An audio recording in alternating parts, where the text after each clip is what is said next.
लोगों को शब्दों से प्रभावित करने की कोशिश ना करें।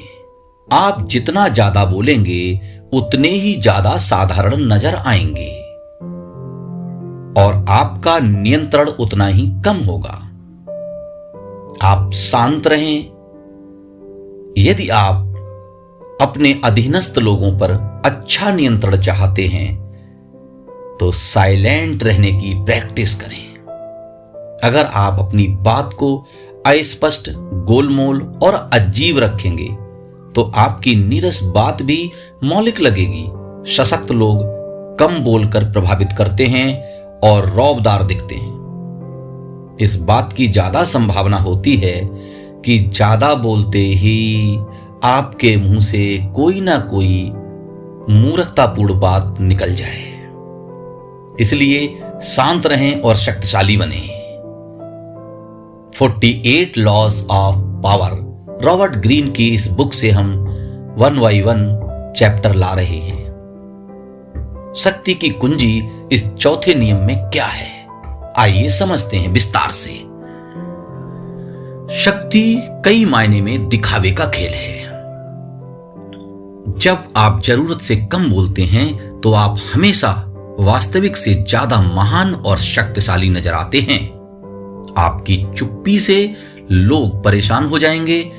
इंसान एक्चुअल में विश्लेषण और स्पष्टीकरण करने वाली मशीनें हैं। वे यह जानने की फिराक में रहते हैं कि आप क्या सोच रहे हैं। वे हर समय आपको एनालिसिस करते रहते हैं। हां, उनकी मशीन ही कुछ ऐसी है। जब आप अपने शब्दों को सावधानी से नियंत्रित करते हैं तो वे आपके इरादों या आपकी मंशा को नहीं समझ पाते हैं। आपके संक्षिप्त जवाब या खामोशी से वे रक्षात्मक हो जाएंगे और बीच में कूद पड़ेंगे। आपकी खामोशी की खाली स्थान को भरने की हड़बड़ी में अक्सर वे कुछ गड़बड़ी कर लेंगे। वे कुछ बोलने लगेंगे जिससे आपको उनके और उनकी कमजोरियों के बारे में बहुमूल्य जानकारी मिल जाएगी। आपसे मिलकर जाने के बाद उन्हें ऐसा लगेगा जैसे वे लुट गए हों। उनकी कोई कीमती बात आपको पता चल गई हो।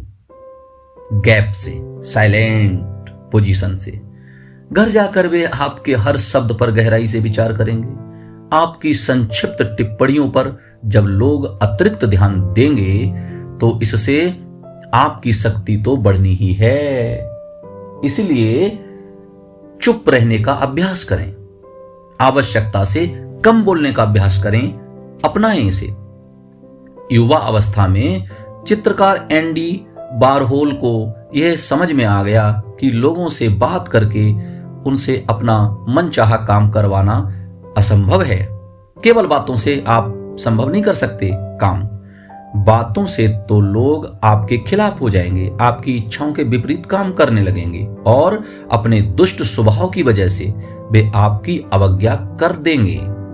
उन्होंने एक मित्र से एक बार कहा था, मैंने यह सीखा है कि जब आप चुप रहते हैं तो दरअसल आपके पास ज्यादा शक्ति होती है। जी हां, जरूरत से कम बोलकर आप शक्तिशाली बन जाते हैं और आप चुप रहते हैं तो निश्चित रूप से आप में शक्ति बढ़ती है। बाद के जीवन में वारहोल ने इस तकनीक का इस्तेमाल बहुत अच्छी तरीके से किया था।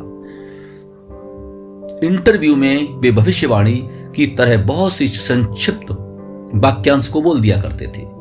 वे कोई जटिल और रहस्यमयी बात कह देते थे और इंटरव्यू लेने वाला इस उधेड़बुन में रहता था कि इसका क्या मतलब है, और वह सोचने लगता था कि वारहोल के अर्थहीन दिख रहे वाक्यों के पीछे कोई गहरी बात जरूर छुपी होगी। वारहोल अपनी पेंटिंग्स के बारे में कभी भी बातें नहीं करते थे। वे इसके विश्लेषण का काम दूसरों पर छोड़ देते थे।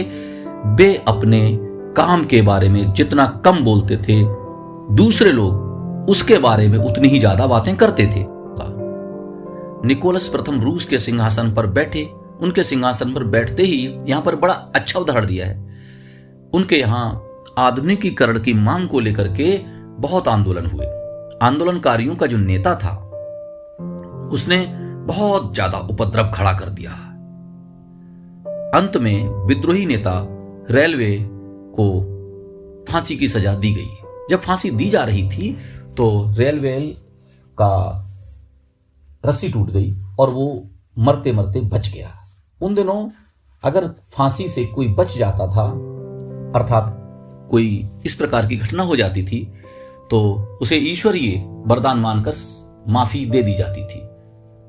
रेलवे जब बचा तो उसने चिल्लाकर कहा, देखो देखो हमारी सरकारें, रूस के लोगों को रस्सी बनाना भी नहीं आता ढंग से। टूट गई रस्सी और उसे कैद किया गया।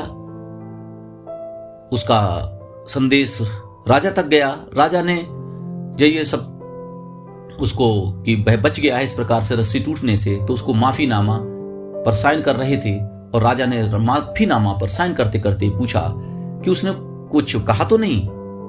तो संदेशवाहक ने कहा, हां महाराज, उसने कहा कि रूस के लोगों को रस्सी बनानी भी नहीं आती, देखो रस्सी टूट गई, फंदा टूट गया। तुरंत राजा को बहुत क्रोध आया और उसने माफीनामा फाड़कर फेंक दिया और कहा, बहुत अच्छी रस्सी से दोबारा उसे फांसी लगाई जाए। और दोबारा फांसी लगाई गई। इस बार रस्सी नहीं टूटी, इस बार रस्सी नहीं टूटी। आवश्यकता से अधिक बोलने का यह परिणाम होता है। सबक क्या है? एक बार बाहर निकल जाने के बाद आप शब्दों को दोबारा नहीं लौटा सकते।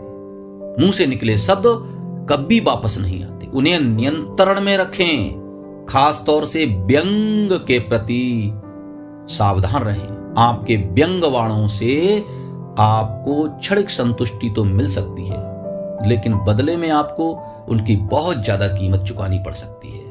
ओवरऑल इसमें पिक्चर क्या बन रही है? पिक्चर यह है, बहुत कम बोलें, आवश्यकता से सदैव ही कम बोलें, दूसरों पर व्यंग्यवाड़ ना छोड़ें। हेलो फ्रेंड्स, डियर फ्रेंड्स, मैं समझता हूं ये पूरा टॉपिक आप अच्छे से समझ गए होंगे। ज्यादा बोलने से खतरे क्या हैं, कम बोलने से शक्ति कैसे मिलती है। प्लीज हमारे वीडियो को लाइक करें, शेयर करें, कमेंट करें। पहली बार चैनल पर आए हैं तो प्लीज सब्सक्राइब कर दें, सब्सक्राइब करें। Thank you.